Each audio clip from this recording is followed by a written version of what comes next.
Halo teman-teman, dalam kesempatan kali ini kita akan membahas performa keuangan perusahaan Chin. Kita akan menggunakan pendekatan investasi fundamental untuk menganalisisnya secara mendetail dan bertele-tele. Mari kita lihat pertumbuhan pendapatan perusahaan ini. Selama 1 tahun terakhir, pendapatan perusahaan meningkat sebesar 33,3% dari 1.490 miliar menjadi 2.235 miliar. Selain itu, jika kita melihat rata-rata pertumbuhan dalam 5 tahun terakhir, CAGR-nya adalah 4,1%. Ini menunjukkan bahwa perusahaan mengalami pertumbuhan yang stabil. Sekarang kita akan melihat performa berdasarkan laba bersih. Laba bersih perusahaan pada tahun terakhir meningkat sebesar 95,0% dari 48 miliar menjadi 952 miliar. Jika kita melihat rata-rata pertumbuhannya dalam 5 tahun terakhir, CAGR-nya adalah 26,1%. Ini menunjukkan bahwa perusahaan memiliki pertumbuhan laba yang sangat baik. Kita akan melihat profitabilitas perusahaan berdasarkan gross profit margin dan net profit margin. Gross profit margin perusahaan tetap sama dengan tahun sebelumnya yaitu 0,0%. Namun, net profit margin meningkat dari 3,2% menjadi 42,6%. Hal ini menunjukkan bahwa perusahaan telah berhasil meningkatkan efisiensi operasionalnya. Mari kita lihat posisi perusahaan berdasarkan return on asset, ROA, dan return on equity, ROE. ROA pada tahun lalu sebesar 0,7% dan sekarang menjadi 10,1%. Sedangkan ROE pada tahun lalu sebesar 1,0% dan sekarang menjadi 17,5%. Kedua angka ini menunjukkan bahwa perusahaan telah berhasil menghasilkan return yang lebih baik atas aset dan ekuitasnya. Ini adalah tanda yang positif.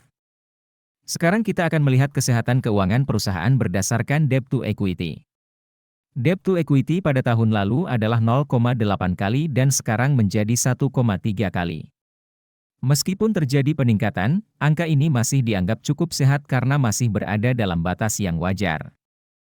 Selanjutnya, jika kita melihat skor kerangka investasi fundamental Warren Buffett, Chin mendapatkan 3 poin dari total 6 poin. Meskipun tidak sempurna, perusahaan ini masih memiliki beberapa aspek yang baik. Untuk informasi lebih detail, kalian bisa mengunduh aplikasi investor yang bisa kalian dapatkan di deskripsi video. Baiklah teman-teman, sekarang saatnya kita membahas tahap yang paling ditunggu-tunggu, yaitu valuasi. Valuasi adalah sebuah proses untuk menentukan nilai sebenarnya dari suatu perusahaan. Margin of safety adalah perbedaan antara harga saham saat ini dengan valuasi sebenarnya. Margin of safety ini penting karena memberikan perlindungan kepada investor ketika terjadi ketidakpastian di pasar. Tentu saja, keputusan berinvestasi adalah tanggung jawab masing-masing individu. Mari kita lihat valuasi perusahaan ini berdasarkan PB-BEN. Nilai wajar Chin adalah 347. Saat ini, dengan harga saham sebesar 500, kita memiliki margin of safety sebesar minus 44,3%. Ini berarti harga saham saat ini lebih tinggi dari valuasi sebenarnya, sehingga perlu waspada.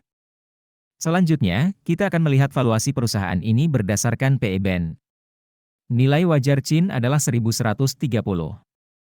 Saat ini, dengan harga saham sebesar 500, kita memiliki margin of safety sebesar 55,8%. Ini berarti harga saham saat ini lebih rendah dari valuasi sebenarnya, sehingga memberikan potensi keuntungan. Jadi, teman-teman, ini adalah analisis dari performa keuangan perusahaan Chin berdasarkan pendekatan investasi fundamental. Saya harap kalian bisa melakukan analisis sendiri dan bertanggung jawab atas setiap keputusan yang kalian ambil. Terima kasih sudah menyimak dan sampai jumpa di kesempatan berikutnya.